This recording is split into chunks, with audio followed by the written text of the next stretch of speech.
দুজনের কাণ্ড দেখো কি করছে, আর আরেকজনকে দেখো। আর এটা এই তো লাগাতে পারছি এটা হলো আমাদের কোমর বন্ধনী, বাট আমরা মালা বানাচ্ছি কি যে মালা এইভাবেও পরতে পারি, তোমরাও ট্রাই করতে পারো, তোমাদেরও খুব ভালো লাগবে। ওই যে কি যেন নাম, না না ওই যে তুই ক্যামেরা বন্ধ কর আমার ভিডিও। হ্যালো এভরিওয়ান, তোমরা দেখতে পেলে আমরা সাজাতে গিয়ে কী না পাগলামি করি। তো এটা ছিল আমার ক্লায়েন্টের ব্রাইড লুক করার টিউটোরিয়াল, পুরোটাই তোমাদের সাথে শেয়ার করব। তোমরা বৃদ্ধি লুকটা অলরেডি দেখে নিয়েছো। তো আমরা ওর অনুষ্ঠান বাড়ি থেকে সোজা বাড়ি চলে আসি, বিকজ আমার ক্লায়েন্ট বাড়িতেই সাজবে বলেছিল। দেন আমরা ওর প্রিপারেশন শুরু করে দিয়েছি, স্কিন প্রিপারেশন সমস্ত কিছু।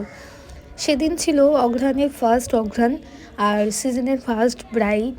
তো প্রথমে তো ব্রাইড আমাকে বলেই দিয়েছে সে কি লুক নিতে চাইছে বা কেমন কি টাইপ অফ নিতে চাইছে, সব কিছুই আমি ওর কাছে জেনে নিয়েছি। দেন ওর প্রেফারেন্স অনুযায়ী আমরা কাজ করছি।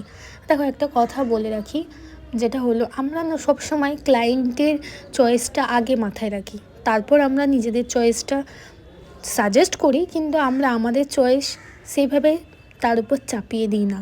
অনেকে কমেন্ট করো না যে ওকে এই জিনিসটা ভালো লাগছে না, মেকআপটা লাইট কি লিপস্টিকটা ডার্ক কি হেয়ারটা হালকা। তো পুরোটাই না ক্লায়েন্ট চয়েস অনুযায়ী হয়, কারণ তার স্পেশাল দিন আর তার স্পেশাল দিনকে আরও স্পেশাল করার জন্যই আমরা যাই। এবার তার পছন্দ অপছন্দ যদি আমরা মাথায় না রাখি, তাহলে তার স্পেশাল দিনটা একদমই স্পয়েল হয়ে যাবে। একদিকে ছিল আমাদের ভীষণ তাড়াহুড়ো, কারণ ক্লায়েন্ট আমাদেরকে বলেছিল যে তার যেহেতু গোধূলি লগ্নে বিয়ে, তাকে আমাকে তাড়াতাড়ি ছাড়তে হবে সন্ধ্যে 6টার মধ্যে। তো সেই জন্য আমরা খুব হাত চালিয়ে কাজ করছি। হ্যাঁ, তবে একটা জিনিস, আমাদের এই ক্লায়েন্টটা ভীষণ টাইম মেনটেন করেছে, যেটা না বলার নয়। অনেকেই ভাবো যে ব্রাইডরা লেট করে বসে, এটা কিন্তু সবাই করে না, কম বেশি মানুষজন কিন্তু টাইমটা মেনটেন করে। এবার যারা টাইমটা মেনটেন করে তার কারণে কিন্তু খুব তাড়াতাড়ি আমাদের কাজটাও হয় আর খুব স্মুথ হয়, প্লাস আমরা খুব শান্তিপূর্ণভাবে কাজও করতে পারি। যেহেতু তার গোধূলি লগ্নে বিয়ে, সেই জন্যই তাকে একটু তাড়াতাড়ি ছাড়তে হবে বলেই আমাদের একটু হাত চালিয়ে কাজটা করা। তো এখানে আমার ক্লায়েন্টের বেস মোটামুটি একদম ডান হয়ে গেছে। পুরো বেসটাকে আমি সেট করে দিচ্ছি। তোমরা একটু নোটিস করবে, আমি সব কিছু কিন্তু তোমাদের সাথে শেয়ার করেছি। আমি কিভাবে কি প্রোডাক্ট ইউজ করেছি, হয়তো প্রোডাক্টটা দেখাতে পারিনি, বাট কীভাবে প্রিপারেশন করেছি, কিভাবে স্টেপ বাই স্টেপ আমি মেকআপটা করছি, সেটা পুরোটাই তোমাদের সাথে শেয়ার করলাম। এরপর চলে এসেছি আমরা আই মেকআপে বলেছিল যে খুব বেশি লাউড নয়, খুব বেশি হালকা নয়, একটা মিডিয়ামের মধ্যে কিছু একটা ভালো আমার পছন্দ মতন করে দিতে। তো সেই ওয়াইজ আমি করেছি, শুধু ওর একটাই ক্রাইটেরিয়া, চোখগুলো একটু টানা টানা করতে হবে, ব্যাস।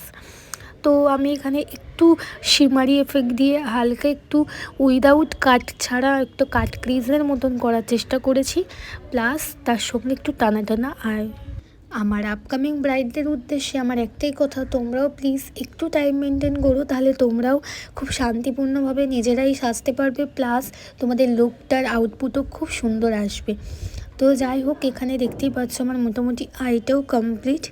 আর তারপর আমি চলে যাচ্ছি এখানে কলকাতা দেখতেই পাচ্ছ আমি কিভাবে করছি। ও বলেছিল যে এই ওয়াইজ কলকা ও নেবে, আমি সেই ওয়াইজই করছি।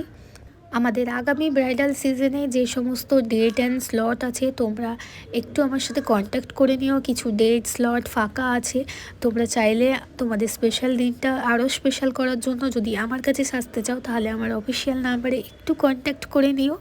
আমরা studio booking plus home service পুরোটাই করে থাকি।